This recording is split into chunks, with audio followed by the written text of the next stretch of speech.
ಶ್ರೀ ಗುರು ಬಸವಲಿಂಗಾಯ ನಮಃ.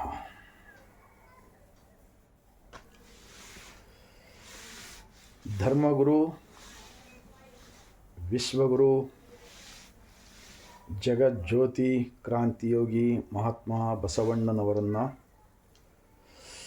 ವಿಶ್ವಜ್ಯೋತಿ ವೀರ ವೈರಾಗ್ಯ ನಿಧಿ ಅಕ್ಕ ಮಹಾದೇವಿರವರನ್ನು, ಸಕಲ ಶಿವಶರಣರನ್ನು ಎನ್ನ ಹೃದಯ ಮಂದಿರದಲ್ಲಿ ನೆನೆಯುತ್ತಾ ಭಾರತೀಯರೆಲ್ಲರಿಗೂ ಬಸವನಾಡು, ಅನುಭವ ಮಂಟಪ, ಶರಣರ ನಾಡು, ಬಸವ ಕಲ್ಯಾಣದಿಂದ ಸರ್ವರಿಗೂ ಬಸವ ಭೂಮಿಲಿಂದ ಬಾಗಿದ ತಲೆ ಮುಗಿದ ಕೈಲಿಂದ ಶರಣು. ಒಂದು ಮಹಾತ್ಮ ಬಸವಣ್ಣನವರ ವಚನ. ಹಾಳು ಮೊರಡಿಗಳಲ್ಲಿ, ಊರ ದಾರಿಗಳಲ್ಲಿ, ಕೆರೆ ಬಾವಿ ಹೂ ಗಿಡ ಮರಗಳಲ್ಲಿ, ಗ್ರಾಮ ಮಧ್ಯದಲ್ಲಿ, ಚೌಪತ ಪಟ್ಟಣ ಪ್ರವೇಶದಲ್ಲಿ, ಹಿರಿ ಆಲದ ಮರದಲ್ಲಿ ಮನೆಯ ಮಾಡಿ, ಕರೆ ಎಮ್ಮೆ ಹಸುಗೂಸು ಬಸೂರಿ ಬಾಣಂತಿ ಕುಮಾರಿ ಕೊಡಗೂಶಂಬುವರ ಹಿಡಿದುಂಬ ತಿರಿದುಂಬ ಮಾರಯ್ಯ ಬೀರಯ್ಯ ಕೇಚರಗಾವಿಲ ಅಂತರ ಬೆಂತರ ಕಾಳಯ್ಯ ಧೂಳಯ್ಯ ಮಾಳಯ್ಯ ಕೇತಯ್ಯಗಳೆಂಬ ಈ 100 ಮಡಿಕೆಗೆ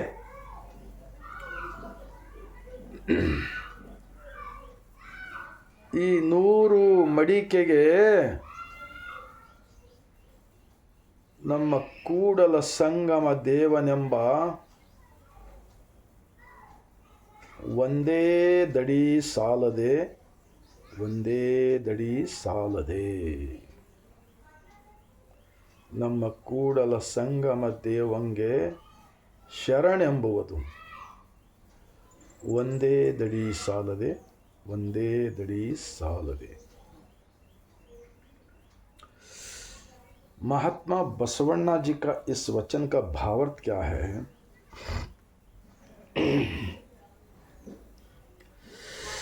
12वीं शताब्दी में 892 साल पहले लिखा हुआ अनुभव मंटप, दुनिया का फर्स्ट प्रजाप्रभुत्व का केंद्र पार्लियामेंट का अनुभव मंटप का अंदर लिखा हुआ वचन होता है.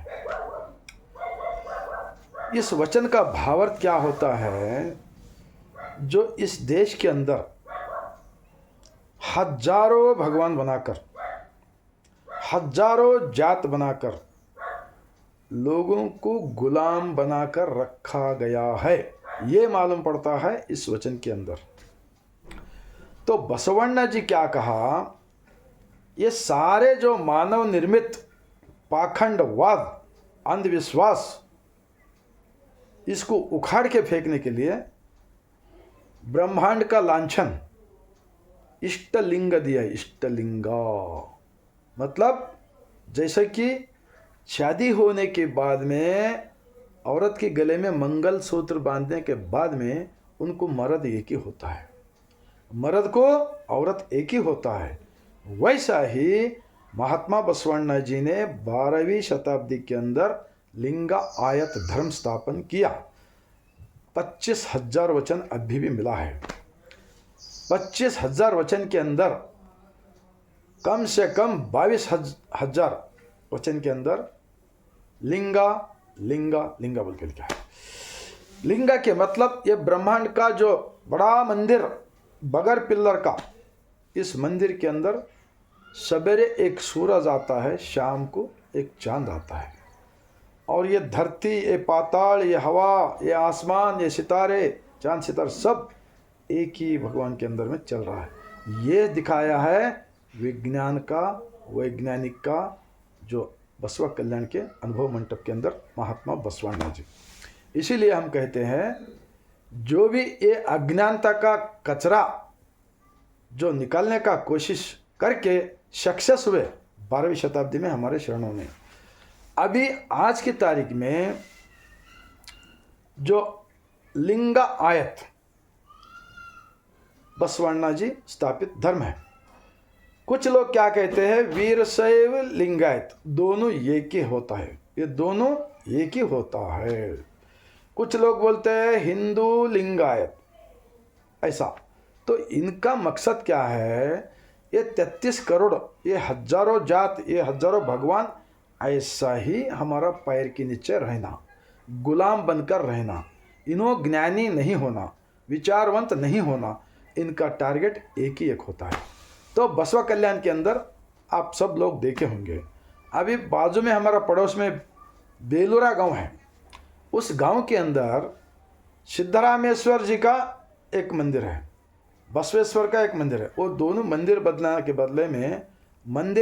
के बदले में वो सब सिद्धरामेश्वर मंटप, बसवा मंटप होना था, वहाँ पर ऐसा विचारों का चर्चा होना था। तो आज क्या हो रहा है, वहाँ पर भी अंधविश्वास का पाखंड का नायक लोगों को, राजकारणी वालों को, कुछ लोगों को ध्यान भटकाने का कलाकारों को बुलाकर वहाँ पर भी कुछ करने जा रहा है। लेकिन सोलापुर के सिद्धरामेश्वर जी क्या कहते हैं, बसवण्णा जी का अनुभव मंडप में आकर मैं लिंग ज्ञानी बन गया, आत्मज्ञान मेरे को मालूम हो गए। आलम प्रभु बोले, अक्का महादेवी, सिद्धरामेश्वर हो, अभी कश्मीर का राजा हो, ये पूरे लोग, मैं इन लोगों का क्या है, बसवण्णा जी का विचार को एक तरफ कोने में ढकलना और जो अज्ञानता का विचार है, मूढ़ और रूढ़ी है, उसको पब्लिक का दिमाग में डालना, ये उनका मेन मकसद है। इन्हों क्या करते, लिंगायत लोगों को लेकर ही, कुछ अमीर लोगों को, कुछ लीडर लोगों को लेकर इन्हों वोट के वास्ते पीछे पड़ते हैं। उन्हों क्या है नहीं, अपना बड़ेपन को पीछे पड़ रहे। ये दोनों राजकारणी लोग, ये कुछ स्वार्थी स्वामी जी लोग, ये दोनों जने मिलकर क्या कर रहे हैं, बसवण्णा जी का विचार को कन्फ्यूजन कर रहे हैं। इन्हों ऐसा ही करते जाएंगे नहीं तो देश के अंदर अज्ञानता बढ़ेगा, अज्ञानता से बीमारी आएगा, मानसिक बीमारी आएगा, अंधारूढ़ी फैल जाएगा, जात पात ज़्यादा होंगे और भाई भाइयों का झगड़ा होंगे, नफरत होंगे और पुलिस स्टेशन ज़्यादा होंगे, कोर्ट ज़्यादा होंगे, जेल ज़्यादा होंगे। इसके बाद में भारत देश बिल्कुल बीमारियों का देश बन सकता है, ऑलरेडी हो गया है। तो मैं इतना ही कहूँगा, ಇನ್ನೊಂದು ಬಸವಣ್ಣನವರ ವಚನ, ಜ್ಞಾನದ ಬಲದಿಂದ ಅಜ್ಞಾನದ ಕೇಡು ನೋಡಿಯ, ಜ್ಯೋತಿಯ ಬಲದಿಂದ ತಮಂಧದ ಕೇಡು ನೋಡಯ್ಯ, ಪರುಷದ ಬಲದಿಂದ ಅವಲೋಹದ ಕೇಡು ನೋಡಯ್ಯ, ಸತ್ಯದ ಬಲದಿಂದ ಅಸತ್ಯದ ಕೇಡು ನೋಡಯ್ಯ. ನಮ್ಮ ಕೂಡಲ ಸಂಗನ ಶರಣರ ವಚನಗಳ ಅನುಭವದಿಂದ ಎನ್ನ ಭವದ ಎನ್ನ ಮನದ ಕೇಡು ನೋಡಯ್ಯ. ಈಗೇನು ವೀರಶೈವ ಲಿಂಗಾಯತ, ಹಿಂದೂ ಲಿಂಗಾಯತ ಅಂತ ಹೇಳ್ತಾ ಇದ್ರಲ್ಲ, ನೀವು ನಿಜವಾಗಿಯೂ ವಚನಗಳನ್ನು ಓದಿರಿ ಅಥವಾ ಓದಿಲ್ಲೋ ನಮಗೆ ಗೊತ್ತಿಲ್ಲ, ಅರ್ಥ ಮಾಡಿಕೊಂಡಿರೋ ಅಥವಾ ಇಲ್ಲ ನಮಗೆ ಗೊತ್ತಿಲ್ಲ. ಆದರೆ ನಿಮ್ಮ ಒಳಗಡೆ ಸ್ವಾರ್ಥವನ್ನು ಸೇರಿದೆ. ಈ ಕಾರಣಕ್ಕಾಗಿ ಜನಸಾಮಾನ್ಯರ ಬದುಕನ್ನು ಹಾಳು ಮಾಡ್ತಕ್ಕಂಥದ್ದು ಮಾಡಬೇಡಿರಣ್ಣ, ಮಾಡಬೇಡಿರಣ್ಣ ಎಂದು ಹೇಳುತ್ತಾ, ಈ 33 ಕೋಟಿ ಹಲವು ದೈವಗಳಲ್ಲಿ ಯಾವುದಾದ್ರೂ ಒಂದರ ಇನ್ನೊಂದೆರಡು ವಚನಗಳು ಹೇಳಿ ಮುಗಿಸ್ತೀನಿ ನಾನು. ನುಡಿದರೆ ಮುತ್ತಿನ ಹಾರದಂತಿರಬೇಕು, ನುಡಿದರೆ ಮಾಣಿಕ್ಯದ ದೀಪ್ತಿಯಂತಿರಬೇಕು, ನುಡಿದರೆ ಸ್ಫಟಿಕದ ಸಲಾಖೆಯಂತಿರಬೇಕು, ನುಡಿದರೆ ಲಿಂಗ, ಲಿಂಗ ಅಂದರೆ ಆತ್ಮ, ಲಿಂಗ ಮೆಚ್ಚಿ ಅಹುದು ಅಹುದೂ ಎನ್ನಬೇಕು. ಈ ನುಡಿ ಒಳಗಾಗಿ ನಡೆಯದಿದ್ದರೆ ಎಂತು ಒಲಿವನೆಯ ನಮ್ಮ ಕೂಡಲ ಸಂಗಮ ದೇವ. ಈ ಮನುವಾದಿಗಳು, ಈ ಸ್ವಾರ್ಥಿಗಳು, ಈ ಕುತಂತ್ರವಾದಿಗಳು, ಈ ಷಡ್ಯಂತ್ರವಾದಿಗಳು ಮಾತುಗಳನ್ನು ಭಾಳ ಪ್ರೀತಿಯಿಂದ ಆಡ್ತಾರೆ.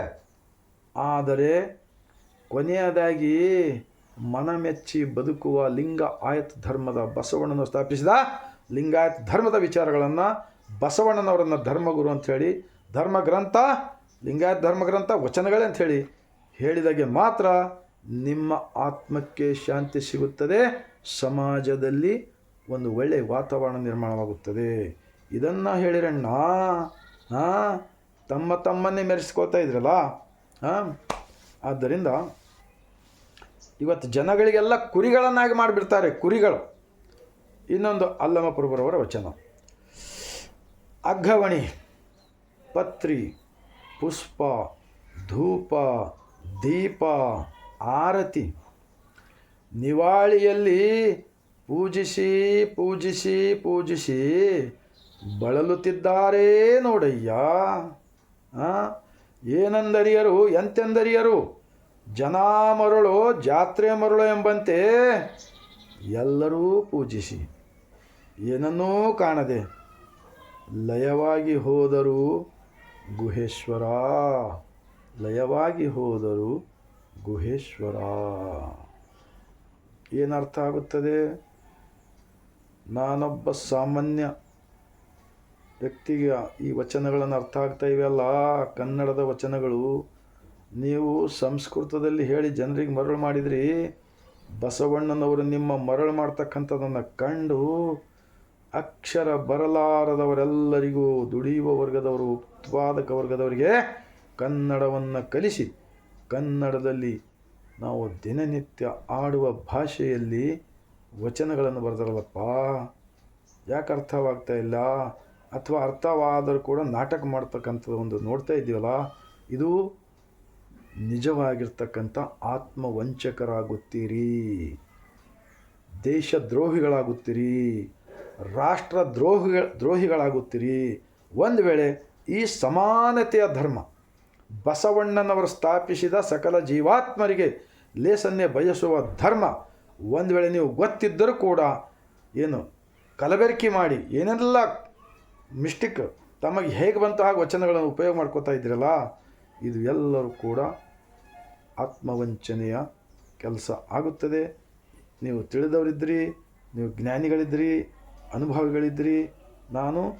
ಇವೆಲ್ಲ ನಾನು ಹೇಳ್ತಾ ಇಲ್ಲ, 12ನೇ ಶತಮಾನದಲ್ಲಿ ಹೇಳಿರ್ತಕ್ಕಂತಹ ಅಂದಿನ ಶರಣರ ಒಂದು ಕಳಕಳಿಯ ಒಂದು ವಚನಗಳ ವಿಚಾರ, ಸರಳ ಜೀವನಕ್ಕಾಗಿ.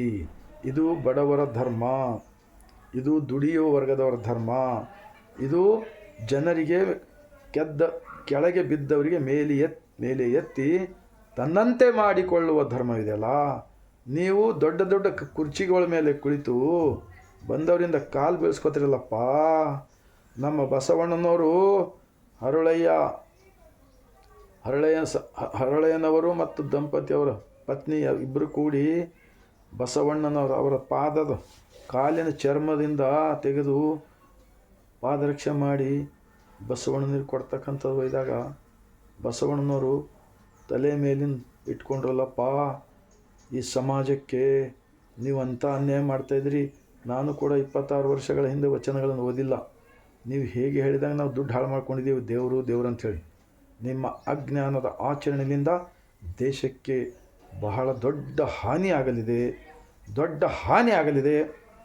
ಪ್ರತಿಯೊಂದು ಕರ್ನಾಟಕ ರಾಜ್ಯ ಅಷ್ಟೇ ಅಲ್ಲ, ಭಾರತದ ಪ್ರತಿಯೊಂದು MLAಗಳಾದವರು, MP ಗಳಾದವರು, ಮಂತ್ರಿಗಳಾದವರು, ಮುಖ್ಯಮಂತ್ರಿಗಳಾದವರು, ಪ್ರಧಾನಮಂತ್ರಿಗಳಾದವರು, ರಾಷ್ಟ್ರಪತಿಗಳಾದವರು, ಹೈಕೋರ್ಟ್ ಸುಪ್ರೀಂ ಕೋರ್ಟ್ ಇರ್ತಕ್ಕಂಥ ನ್ಯಾಯಾಧೀಶರು, ವಕಾಲತ್ ಮಾಡ್ತಕ್ಕಂಥವ್ರು, ನ್ಯಾಯವಾದಿಗಳು, ಶಾಲೆ ಶಿಕ್ಷಕರು, ಪ್ರತಿಯೊಬ್ಬರು ವಚನಗಳನ್ನು ಓದಿರಿ, ಅರ್ಥ ಮಾಡಿಕೊಳ್ಳಿರಿ.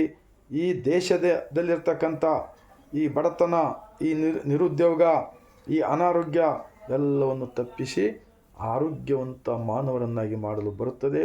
ಆ ನಂತರ ಯಾರಿಗೂ BP ಆಗಲಿ, ಟೆನ್ಷನ್ ಆಗಲಿ, ಹಾರ್ಟ್ ಅಟ್ಯಾಕ್ ರೋಗ ಆಗಲಿ, ಕ್ಯಾನ್ಸರ್ ರೋಗಗಳಾಗಲಿ, ಈ ಆತ್ಮಹತ್ಯೆ ಮಾಡಿಕೊಳ್ತಕ್ಕಂಥವಾಗಲಿ, ಇವೆಲ್ಲವೂ ಜಗಳಗಳಾಗಲಿ, ಇವೆಲ್ಲವೂ ಕೂಡ ತಪ್ಪಿಸಲು ಜಗತ್ತಿನಲ್ಲಿ ಪರಿಪೂರ್ಣ ಧರ್ಮ ಯಾವುದಾದ್ರೂ ಇದ್ದರೆ ಅದು ಬಸವಣ್ಣನವರು ಸ್ಥಾಪಿಸಿದ ಲಿಂಗ ಆಯತ ಧರ್ಮ ಎಂದು ಹೇಳಲು ಇವತ್ತು ಎಲ್ಲ ವರ್ಗದವರು ಹೆಮ್ಮೆ ಪಡಬೇಕಂತ ಹೇಳಿ ವಿನಂತಿಸ್ಕೊಳ್ತಾ, ಈಗ ಸಾರ್ವಜನಿಕವಾಗಿ ಹಿಂದೆ ಮುಂದೆ ಅದು ಇದು ನಾವೇನು ಲೆಕ್ಕ ಹಾಕೋದು ಬೇಡ. ನಮಗೆ ಎಲ್ಲಕ್ಕ ದೊಡ್ಡ ಸಂಪತ್ತು ಅನುಭವ ಮಂಟಪ, ಬಸವಣ್ಣ, ಶರಣರು, ಲಿಂಗಾಯತ್. ನಮಗೆ ಇದೇ ಬೇಕು. ಸರ್ಕಾರಿ ಸೌಲಭ್ಯ ಅದು ಮುಂದೆ ನೋಡೋಣ, ಯಾರಿಗೇನು ಸಿಗ್ತದೋ ಏನು ಬಿಡ್ತೋ. ಆದರೆ ನಮಗೆ ಸ್ವತಂತ್ರ ವಿಚಾರದಿಂದ ಬದುಕಲು, ಆತ್ಮಬಲದಿಂದ ಬದುಕಲು ನಮಗೆ ಎಲ್ಲ ವಚನಗಳಿವೆ, ವಚನ ಗ್ರಂಥಿದೆ. ಓದೋಣ, ಅರ್ಥ ಮಾಡಿಕೊಳ್ಳೋಣ. ಮತ್ತು ಸೃಷ್ಟಿಕರ್ತ ನಮ್ಮನಿಗೆ ತಾಯಿಯ ಗರ್ಭದಲ್ಲಿ ಇಂಥ ಒಂದು ಒಳ್ಳೆಯ ಮೂರ್ತಿ ಮಾಡಿ ಸೃಷ್ಟಿಕರ್ತ ನಮಗೆ ಭೂಮಿಗೆ ಬಿಟ್ಟಿದ್ದಾನೆ. ಈ ಭೂಮಿ ಮೇಲಿನ ಅನ್ನ, ನೀರು, ಗಾಳಿ, ಬೆಳಕು ಎಲ್ಲವನ್ನು ಕೊಡ್ತಕ್ಕಂಥ ಜಗದೀಶ ಒಬ್ಬವನೇ ಇದ್ದಾನೆ. ಆ ಒಬ್ಬವನನ್ನು ಎಲ್ಲಿ ಕಾಣಬೇಕೆಂದರೆ ಕರಿಯ ಕನ್ನಡಿ ಒಳಗೆ ಅಡಗಿದಂತೆ ಎನ್ನೊಳಗೆ ನೀನು ಅಡಗಿದಿ ಕೂಡಲ ಸಂಗಮ ದೇವ. ಎಂಥ ವಚನ ತಿಳ್ಕೊಳ್ಳಪ್ಪ. ಆದ್ದರಿಂದ ಇನ್ನೊಂದು ಜೇಡರ ದಾಸಿಮಯರ ವಚನ ಹೇಳಿ ನಮ್ಮ ವಿಚಾರ, ಶರಣರ ವಿಚಾರಗಳನ್ನು ಸಮಾಪ್ತ ಮಾಡೋಣ. ಇಳೆ ನಿಮ್ಮ ದಾನ, ಬೆಳೆ ನಿಮ್ಮ ದಾನ, ಸುತ್ತಿ ಸುಳಿದು ಬೀಸುವ ಗಾಳಿ ನಿಮ್ಮ ದಾನ, ಎತ್ತು ನಿಮ್ಮ ದಾನ, ಬಿತ್ತು ನಿಮ್ಮ ದಾನ, ನಿಮ್ಮ ದಾನವನುಂಡು ಅನ್ಯರ ಹೊಗಳುವ ಕುನ್ನಿಗಳ ನಾನೆಂಬೆ ರಾಮನಾಥ. ಇದರ ಅರ್ಥ ಕರ್ನಾಟಕ ರಾಜ್ಯದಲ್ಲಿರ್ತಕ್ಕಂಥ ಎಲ್ಲ ಮಠಾಧೀಶರು, ಎಲ್ಲ ಸಾಮಾಜಿಕ ಕಳಕಳಿ ಉಳ್ಳವರು, ಎಲ್ಲ ರಾಜಕಾರಣಿಗಳಾದವರು, ತಮ್ಮ ಎಲ್ಲ ಶಾಲಾ ಶಿಕ್ಷಕರು ಎಲ್ಲರೂ ಪ್ರತಿಯೊಬ್ಬರು ಸಮಾಜಕ್ಕೆ ಒಳ್ಳೆಯದನ್ನು ಬಯಸುವ ನಿಮ್ಮ ಒಳಗಡೆ ಏನಾದರೂ ಕಳಕಳಿ ಇದ್ದರೆ ಈ ಬಸವಣ್ಣನವರ ತತ್ವದಿಂದ ನಮ್ಮ ಭಾರತ ದೇಶದಲ್ಲಿ ಬಹಳಷ್ಟು ಪರಿವರ್ತನೆ ಆಗಲಿದೆ. ಇಲ್ಲಿ ಎಲ್ಲವೂ ಕೂಡ ಸಮಸ್ಯೆಗಳಿಗೆ ಪರಿಹಾರವಿದೆ. ಈಗ ಹೊರಗಿನ ದೇಶದಲ್ಲಿ ಮಾನವರನ್ನು ಕೊಲ್ತಾ ಇದ್ದಾರೆ. ನಮ್ಮ ಬಸವಣ್ಣನವರು ಹೇಳುತ್ತಾರೆ, ದಯವಿಲ್ಲದ ಧರ್ಮ ಅದು ಯಾವುದಯ್ಯ? ದಯವೇ ಬೇಕು ಸಕಲ ಪ್ರಾಣಿಗಳೆಲ್ಲರಲ್ಲಿ, ದಯವೇ ಧರ್ಮದ ಮೂಲ. ಕೂಡಲ ಸಂಗಮ ದೇವ ನಂತಲ್ಲ ವಲ್ಲನಯ್ಯ. ಆದ್ದರಿಂದ ಮಣ್ಣು ಬಿಟ್ಟು ಮಡಿಕೆಯಲ್ಲ, ತನ್ನ ಬಿಟ್ಟು ದೇವರಿಲ್ಲ. ಈ ಸತ್ಯವನ್ನು ಕಳೆದ 26 ವರ್ಷ ಹಿಂದೆ ನನಗೆ ಅರಿವಿಗೆ ಬಂದಾಗ ನಾನು ಇವಾಗ ಸ್ವತಂತ್ರ ವಿಚಾರದಿಂದ ಬದುಕಲು ಒಂದು ಆತ್ಮಬಲ ಸಿಕ್ಕಿದೆ. ಆ ಆತ್ಮಬಲವನ್ನು, ನನಗೆ ಆಗಿರ್ತಕ್ಕಂಥ ಆನಂದವನ್ನು ನಾನು ನಿಮ್ಮೆಲ್ಲರಲ್ಲಿ ಹಂಚಿಕೊಳ್ಳುತ್ತಿದ್ದೇನೆ ಎಂದು ಹೇಳುತ್ತಾ, ಈ ಎಲ್ಲ ನನ್ನ ಭಾವನೆಗಳು, ಈ ವಚನಗಳ ಭಾವಾರ್ಥಗಳು, ಆ ಶರಣರ ವಿಚಾರಗಳು ನನ್ನ ಒಳಗೆ ಸೇರಿದಾಗ ನಮ್ಮ ಇರ್ತಕ್ಕಂಥ ಎಲ್ಲ ಅಜ್ಞಾನದ ಕಸವನ್ನು ಹೊರಗೆ 26 ವರ್ಷಗಳ ಹಿಂದೆ ಹಾಕಿದ್ದೇನೆ. ಎದೆಯ ಮೇಲೆ ಇಷ್ಟಲಿಂಗವನ್ನು ಧರಿಸಿ ನನ್ನ ದೇಹವೇ ನನಗೆ ದೇವಾಲಯ ಎಂದು ಒಪ್ಪಿಕೊಂಡಿದ್ದೇನೆ. ತಾವೆಲ್ಲರೂ ಕೂಡ ಈ ರೀತಿ ಮಾರ್ಗದಲ್ಲಿ ಹೋಗಿರಿ. ಏನಾದರೂ ನಮ್ಮ ಅಪ್ಪುಗಳಿದ್ದರೆ ನಾವು ಭಯಪಡ್ತಕ್ಕಂಥದ್ದು ಬೇಡ. ಆದರೆ ತಪ್ಪುಗಳನ್ನು ತಿದ್ದಿಕೊಳ್ಳಲು ನಮಗೆ ಬಸವ ಮಂಟಪಗಳು, ಅನುಭವ ಮಂಟಪಗಳು ಇರುತ್ತವೆ. ತಮ್ಮೆಲ್ಲರ ಗ್ರಾಮ ಪಟ್ಟಣಗಳಲ್ಲಿ ಇಂತಹ ಒಂದು ವಾರಕ್ಕೆ ಒಂದು ಸಲ ಸಾಮೂಹಿಕ ಪ್ರಾರ್ಥನೆ, ವಚನಗಳ ಚಿಂತನೆ, ಲಿಂಗ ಧ್ಯಾನ ಮಾಡಿಕೊಳ್ಳಲು ಮುಂದಿನ ದಿನಗಳಲ್ಲಿ ಇಂಥ ಒಂದು ಒಳ್ಳೆಯ ವಾತಾವರಣ ಆಗಲಿ ಎಂದು ಒಂದು ಮಹಾನ್ ಕಳಕಳಿ ಇಟ್ಟುಕೊಂಡು ಈ ವಿಡಿಯೋ ಮಾಡ್ತಾಯಿದ್ದೀನಿ.